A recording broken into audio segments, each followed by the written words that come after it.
Hello and welcome everybody, what's going on? Yes, we're going to do our tactical analysis of the match against Atletico Madrid. Now, I know that normally I try and do, these Let's Talk football things every week, and obviously this week I wasn't able to because basically most of the matches that I've watched were basically all about Atletico, just to try understand, just to try study them, which honestly, yeah. It's not one of my best, let's just say that, but they're a difficult team to figure out, and obviously we're going to play them for the semi-final. Now, look at how they dispatched Barcelona. You would say that, we should be scared, but the thing is, Barcelona that match were pretty poor as well. But let's actually quickly talk about how Atletico Madrid play, because I think most of us have an assumption, and that assumption isn't actually that true. Most of us expect Atletico Madrid to park the bus, have basically 10 men in the box and just like park the bus, block every single shot and then just like do a long ball and try and score from that. Now that would be simplifying it to such an extent that you really shouldn't do it. Now obviously we're gonna have it doesn't matter if we're playing away or at home, we're gonna have the lion's share of the possession, so that's a no-brainer. That's that's given. Now Atletico Madrid, they like to play a 4-3-3 or a 4-4-2. Now, I'm hoping they're going to play a 4-3-3 personally, but they're going to most likely go with 4-4-2, which is going to be a lot more trouble for us. Defensively, 4-4-2, that's pretty difficult to break down. You have 8 players defending. With the way Atletico Madrid defend, you basically have the four actual defenders, 2 centre backs and the 2 full backs. They're basically like the structure. They are always in the same shape. They're always defending in the same way. But then you have like the 4 midfielders, and 2 wings essentially. But you have the 4 players in front of them press. That's the best way to put it. You have 4 players press. Essentially, you have 6 players press with the 2 strikers, and then you have 4 players defend. And those 4 players that press, they can always go back and help out in defense. So you have essentially 2 different things that they can do. Most of the time they will press, but if they feel like, okay, you know what, let's just let them have possession. Let's not actually press. Let's just get the ball. Have our 2 strikers up front, so we can just launch it there and then run and dash for it. They can do that as well. So it's gonna be difficult because if they're gonna press, it depends obviously where they press. They like to press quite high up, to be fair, but if they press further back, Alonso will be in trouble. Now Alonso is, you see, that's the problem. Who would you guys start? Now this is my lineup, so let me quickly get it.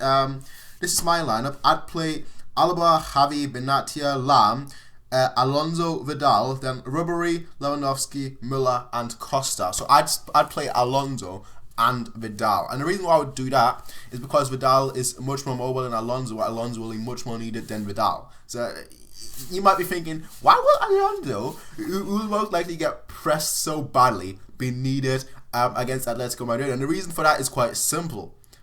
Out of all the players, and that's why I wish actually Boateng was fully back, but he's not. But out of all the players that we have, Alonso, shocker, has the best passing accuracy in terms of long-range passing, which is exactly what we'll need. So if Atletico Madrid do decide to press us, what they normally try and do with the 2 strikers is, it's difficult to show, but basically, that won't really show it to you. But basically, if for example, if Vidal is on the ball, what they will do is have one striker press him from the front, so he basically, he can't pass forward, and then have the second striker press the passing lane, where with like the 2 other people on the wings press the 2 players on the side. So that's quite difficult to get past. So you're having someone like Alonso who able to like just dash it forward, just pass it forward to the wings and whatnot, because obviously they'd be free in that case. That'd be quite good. But he's going to be the most important player for us in attack. But he's also going to be our most vulnerable player because he's so weak while being pressed. So basically we're all riding on Alonso. And that's why I think Alonso will start. But I also think Vidal will start just for his mobility and just for his aggression. Because he's basically the best way to describe this match is one Vidal versus a team full of Vidals. So let's see which one is better, the original or the 11 copies. It's going to be quite a difficult match, that. It's going to be quite a difficult match, that. So like I said, Atletico Madrid, they'll either play a 4-3-3 or a 4-4-2. I'm hoping for a 4-3-3 just because that is much better for us. But a 4-4-2 is basically what I'm expecting them to play at home. I think they'll play a 4-3-3 away. We'll see about that though. But yeah, Atletico Madrid, we all know their defensive strength. You know, they're basically one of the best defensive teams in Europe, which is kind of funny because we went from playing against Juventus to playing against Benfica to playing against Atletico Madrid. So basically, we've been playing against great defenses this whole season, and generally we've done quite well, but only generally because Atletico Madrid, they've got more clean sheets than they have goals conceded. That is insane. But the thing is, they are not that great attacking. Everyone knows they're attackers. Everyone knows.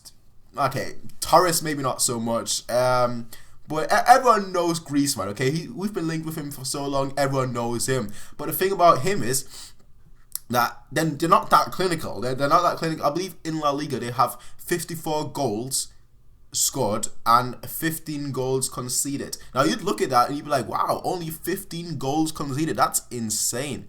But then you also look at only 54 goals scored, whereas teams like, Real Madrid, Barcelona, they have, I think they're like 90, 100, 110 goals already. So you look, Atletico Madrid are not a offensive team. They can play football, absolutely. They've got quality players and their midfield is one of the best, but they just can't score. And it's because their whole system lies on basically counter-attacking or bringing in crosses or set pieces, which you don't get set pieces that often, and counter-attacking doesn't work against every single team. So against teams that that sit back, they struggle. They try and pass a lot. They try and take a lot of long-range shots. It doesn't really work out for them that often, but they have the quality to do so. That's the thing. They're a team that are doing well, but they could be doing so much better, which is kind of scary because it just means that there's so much room for improvement, which also means that in a match like this they could just step up that level, and that could be even more scary. Now, I already gave my thoughts on our lineup. Like I said, I think I'd play Vidal and Alonso, although that would leave no space for Thiago, and exactly that's the problem, because how do you break a team down if they decide to play defensively, and that's a problem. Now, one thing that I mentioned that kind of alluded to a little bit was that they're kind of weak on counters. Now, being weak on counters, that sounds easy, right? We've got Costa, we've got Ribery who's pretty fast, we've got Müller, we've got Lewandowski, we've got Vidal who goes forward in counters as well. But the problem is we don't really counter. We've got too much of the ball, which is why we can't really evaluate how we're going to play against Atletico Madrid, because they might just go total defensively. They might just press us for the sake of it, because they've got the stamina to do so for 90 minutes, or they might not do anything at all. So we don't know. Are we gonna even have the chance to counter? I don't know. Are we gonna? I don't know. Sorry. Well, yeah. But definitely one of the weak sides. The biggest strength and the biggest weakness, in my opinion, is the right side, because the right side is very attacking, very attacking. So that also obviously makes them really vulnerable on counter-attacking. But the right side is basically what we're gonna have to shut down, and that's exactly why Alaba will be so crucial as a left back. Alaba as a centre back has not worked. When he's been playing centre back, his communication with Neuer and I think it was Case that said that. So yeah, props to him. But his communication with Neuer while as a centre back is pretty much awful, which is why Neuer has looked so vulnerable. Why Alaba has looked not necessarily poor as centre back, but not great either. So him as left back is much better, and obviously having Javi and Benatia back, I believe both of them can play 90 minutes. Having both of them is going to be really good. So yeah, using pace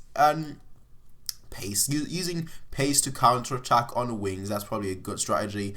Or to try and that's another thing that I've noticed that they're weak at, is that and that's why I play Ribery and Costa instead of someone like Coman, because Atletico Madrid, surprisingly, are pretty weak with incoming crosses. So how normally crosses you try and cross it, to bend it inside so a striker can get his header on, move more pace and whatnot.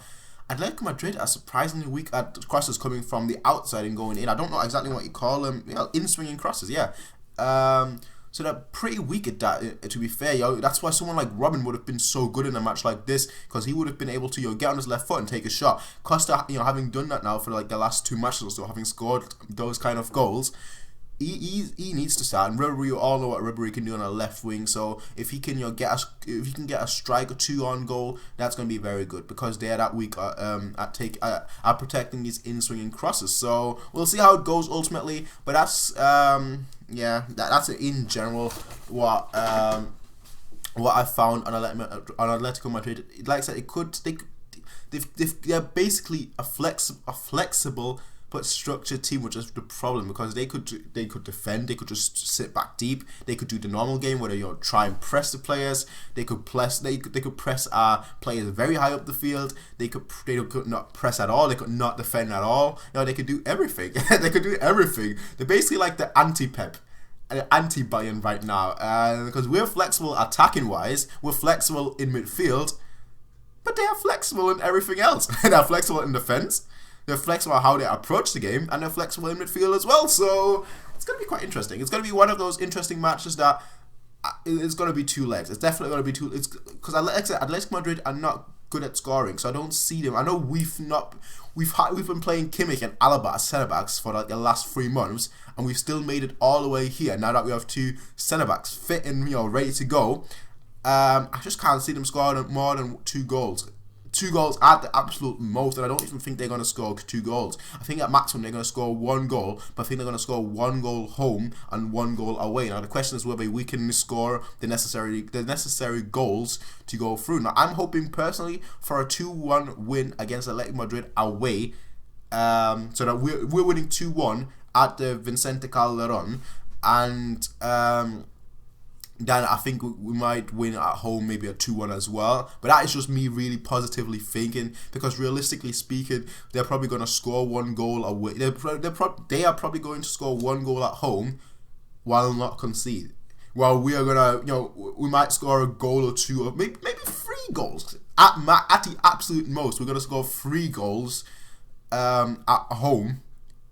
But then we're going to concede 1. So it's a difficult game. It's basically a tactical thing of attack meets defense, and normally I would go all for defense, but because we're the ones that are attacking, I'm going to go with all attack, because I just like defense more than attack. But we have to attack. We have to attack and basically stop their attacks. Now, it's going to be interesting. But for those of you guys that watch the Barcelona game and that don't watch too much of Atletico Madrid, but then watch the Barcelona game and think, okay, we're basically screwed. No, Barcelona was unusually poor in that match. Barcelona. Not to talk bad about Barcelona, but they're basically a 3-man team plus Iniesta is what I've found. I know I'm going to get flagged for this, but essentially, you shut down MSN, which is easier said than done. Trust me. You shut down them 3, and Barcelona don't really score any goals. Look at all the goals scored. You have like 90 scored by MSN. United scored by those 3, and then maybe like 4 or 5 goals scored by other people. Whereas with us, we have more than 3 people scoring the goals. We have Ribery, we have Costa, obviously Coleman as well, Müller, Lewandowski, Vidal has now been scoring goals. Thiago can score goals. Götze is always there. We have a lot of players that you can't just defend against one player. You have to defend against the whole system, and that's the problem with Bayern Munich, that you can't just defend against one player. You can always defend against the whole system, and then if one player, if one player has a good day, even defending against the whole system isn't going to work. So that's my take on the game. Like I said, my prediction is that I'm hoping we'll win 2-1 away. That's actually what I think we'll do. Is that a good result? Absolutely. 2 away goals, that's absolutely crucial. But is that going to be enough? I don't think so. I don't think so. I think even the 2-1 win, a lot was going to be skeptical for the second leg. A lot was going to be skeptical for that second leg. So, okay, that's my prediction, right? Realistically, we're going to win 2-1. I know that's not really that realistic, but that's my prediction. We're going to win 2-1 at the Vicente Calderon. Before, we're going to win 2-1 at home at the Allianz Arena. So that's my prediction on the match. So ultimately, we'll go through with a 4-2 aggregate score. That's what I think realistically. But now, in terms of what I actually want to see, what I'm actually hoping to see is a 4-0 win, which is totally unrealistic. It's a 4-0 win with a Lahm hat-trick. That's what I want. 4-0 win with a Lahm hat-trick. If that happens, I'll be the happiest person on the planet. 4-0 win, Lamb hat-trick, and that's all I need. That's all I need. Now, Boateng, he's not going to be playing. I should quickly mention that Boateng is not going to be playing. He is traveling with the team. The news just came out. He is traveling with the team, but speaking realistically, he's not going to be playing because Atletico, they like to press. They are quite a physical team. So having him against Atletico Madrid 90 minutes, I don't want to see that. And I don't think he's going to come in because that's just not going to happen. I'm sorry, but that's not going to happen. You don't swap defenders. You don't sub defenders in. So that's just my take on the whole thing, on the whole Atletico Madrid tie. I'll upload that online, so if you guys are interested, you can have a look at it. Like I said, I'm not 100% sure because it's such a difficult team to figure out, but I'll upload that on Twitter, so if you guys are interested in reading my notes, you can do that. But that's, like I said, that's my take on Atletico Madrid, the Atletico Madrid match and the whole tie in general. 2-1 away. Is that really realistic though? Let's be realistic here. Is that really realistic? And I love saying that word realistic, but it's maybe a wishful realistic attempt. But that's just what I think. Tell me what you guys think in the comment section down below. Just to quickly talk about the other match as well. I know I'm really dragging this video out. Just talk about the other match as well that's obviously happening today. Manchester City versus Real Madrid. Yeah, that one I see. I see that one as a 4-3 win for Real Madrid, the first leg. I know, crazy. 4-3 win for Real Madrid in the first leg. And then I don't know, because the thing is, I do see City going through. I just know that it's going to be a City-Bayern final. I've knew that ever since Pep announced that he was going to move to Manchester City. I knew since that day that it was going to be that this final of this Champions League would be a Pep versus City final. But it's time for but the thing is, La Bestia Negra needs to return. The Black Beast needs to return, and that's why I want Real Madrid in the final. But that's just my take. I think Kevin De Bruyne will be the key man for them. And obviously for Real Madrid, you guys already know who the key players are. So ultimately, I think it will be a 3-2 win for Manchester City at home, and then they're gonna draw. They're gonna draw 1-1 away. Now that's my prediction: 3-2 win for Manchester City at home before a 1-1 draw away. That's my prediction on this whole thing. Tell me what you guys think in the comment section down below. As always, you can rate, comment, favorite, and subscribe.